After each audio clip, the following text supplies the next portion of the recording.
कोथरूड पोलिसांकडून मुलींना शिवीगाळ आणि मारहाण प्रकरणासंदर्भातलीच बातमी। शिवीगाळ आणि मारहाण प्रकरणी अॅट्रॉसिटी गुन्हा दाखल करता येणार नाही। आंदोलन करताना पोलिसांचं तरुणींना रात्री उशिरा पत्र आहे। पुणे पोलिसांचे 7 पानाचं आंदोलकांना पत्र आहे। सार्वजनिक ठिकाणी अशा प्रकारची घटना घडली नसल्यानं गुन्हा दाखल करता येणार नसल्याचं या पत्रामध्ये स्पष्ट करण्यात आलंय। रणजित आमचे प्रतिनिधी या संदर्भातली अधिक माहिती देतील। रणजित, सध्या काय स्थिती आहे?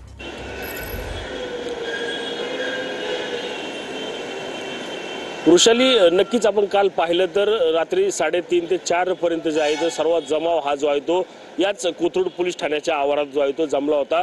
त्यावेळेस पुणे पोलिसांकडून जे आहे ते या सर्व संदर्भात एक पत्र जे आहे ते या संबंधित पीडित तरुणींकडे जे आहे ते देण्यात आलं। त्यामध्ये स्पष्टपणे असा उल्लेख करण्यात आला की हा जो प्रकार जो आहे तो एका बंद खोलीत झालेला आहे, त्यामुळे कुठल्याही प्रकारचे अॅट्रॉसिटी संदर्भात हा गुन्हा जो आहे तो दाखल करता येणार नाही, अशा आशयाचे पत्र जे आहे त्या मुलींना देण्यात आलं।